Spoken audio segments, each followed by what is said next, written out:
אם אתה מחכה לביטחון לפני שאתה עושה פעולה שמפחידה אותך, כנראה שלפני זה השמש תהפוך לענק אדום, תבלע את כל כוכבי הלכת הפנימיים, ואז תקרוס ותהפוך לשארית קטנה וצפופה. סתם, יכול להיות שהגזמתי קצת. אבל הפואנטה היא שעד שתקבל ביטחון, ייקח הרבה מאוד זמן. ואני לא מאשים אותך אם אתה מרגיש לפעמים קטן ליד אנשים אחרים, אם אתה חושב פעמיים לפני שאתה מדבר, אם אתה לא מצליח לגשת לדבר עם הבחורה שאתה רוצה, וזה בסדר אחי, רוב הגברים ככה. מה שלא בסדר זה לדעת שקשה לך ולבחור להמשיך להישאר חלש. אז באמת תדמיין את זה. שקל לך להתחבר לכל אדם חדש שאתה פוגש, שאתה מאמין בעצמך ישר כל פעם שאתה מנסה משהו חדש, וקל לך להתקדם פי 10 יותר בשיפור עצמי כי אתה בטוח בעצמך. נשמע יותר טוב, לא? אז אם אתה באמת רוצה לדעת איך להשיג את התחושה הזאת, אני הולך לפרק לך את 4 השלבים שבנו לי ביטחון עצמי, והביאו אותי מילד עם חרדה חברתית שכל החברים שלו היו באינסטגרם, לגבר שיכול לדבר בכל סרטון מול אלפי אנשים. ואני מבטיח שאם תעבור על כל השלבים האלה, אתה תדע איך להשיג את אותו הדבר. אז תגדיל את המסך ותן לי את תשומת לב שלך לכמה דקות אם אתה באמת רוצה לבנות את הביטחון העצמי שלך. ואז אתה תגיע לשלב אחד, להפסיק לחכות לביטחון. הרבה פעמים לפני שאנחנו מנסים משהו חדש שהוא אולי קצת מפחיד, אנחנו מסרבים לעשות אותו כי אין לנו את הביטחון בשביל זה.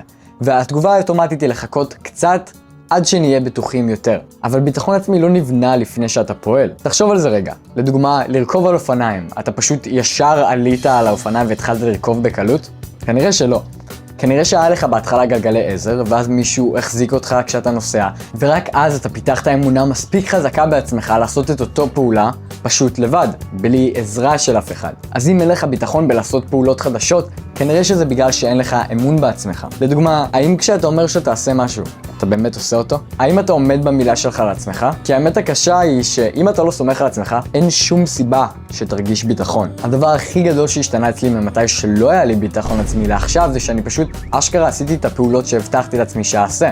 כי ברגע שהבנתי שביטחון זה תוצאה של אמון עצמי, התחלתי לבנות את זה הרבה יותר בקלות. ואז נכנסתי יותר עמוק לשלב 2, אתה משחק דמות. הרבה מהחוסר ביטחון אצלי הגיע מזה שאני לא הייתי מתבטא כמו שאני באמת, אלא מי שאני חשבתי שאני צריך להיות. שיניתי טון דיבור, הסתרתי את הדעות שלי, צחקתי עם אנשים שלא היו מצחיקים, וכל פעם שעשיתי את זה אני הוכחתי לעצמי שאני פשוט לא מספיק טוב, ושעדיף לי להישאר בדמות הזאת כדי שאוהבו אותי. למרות שזה בתכלס עשה בדיוק ההפך. כאילו, אנשים רואים כשאתה מזייף את מי שאתה, יודעים כשאתה מתנהג כמו מישהו אחר או מנסה לרצות, ורוב הזמן פשוט יעריכו אותך פחות בגלל זה. אז השלב הזה הוא פשוט להיות פחות מזויף. להגיד לפעמים לא, לא לצחוק בכוח, לא להסכים רק כדי שלא יהיה שקט. תנסה להיכנס לשיחות שהמטרה בהם זה להיות הגרסה הכי כנה ואותנטית שלך. וזה יותר קל להגיד מלעשות, אז אם המחשבה של זה מפחידה אותך, אז שלב 3.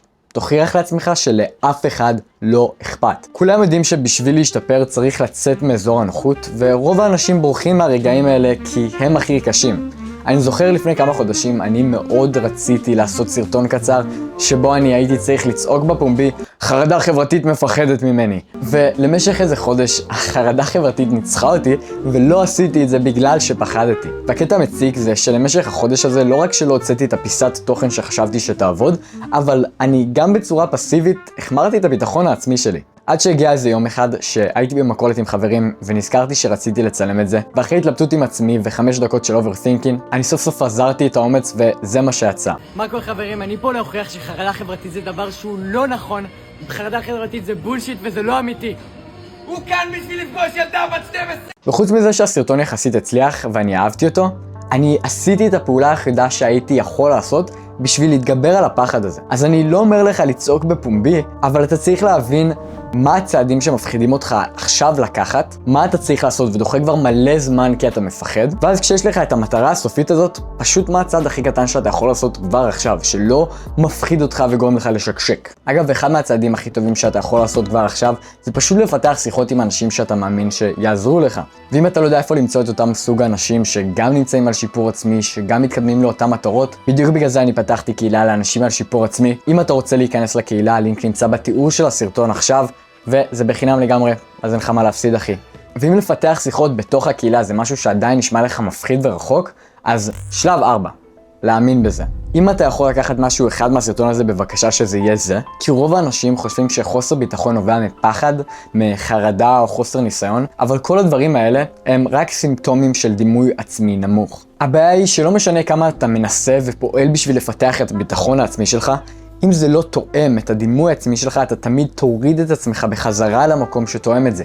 גם אם זה מקום פחות טוב. פשוט כי המוח שלך מרגיש במקום הזה יותר מוכר ובטוח. ובגלל זה אנשים מתחילים, משקיעים, מדברים אחרת, מרגישים ביטחון, ותוך קצת זמן נופלים להתחלה.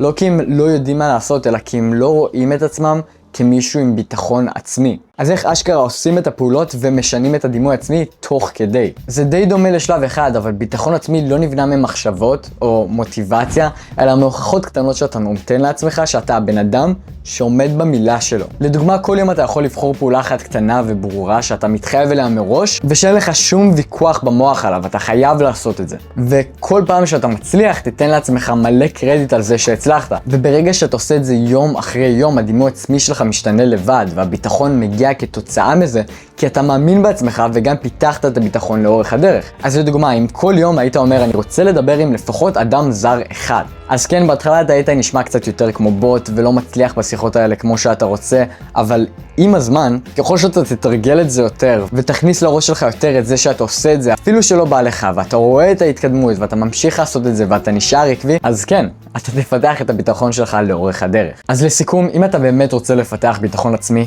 1.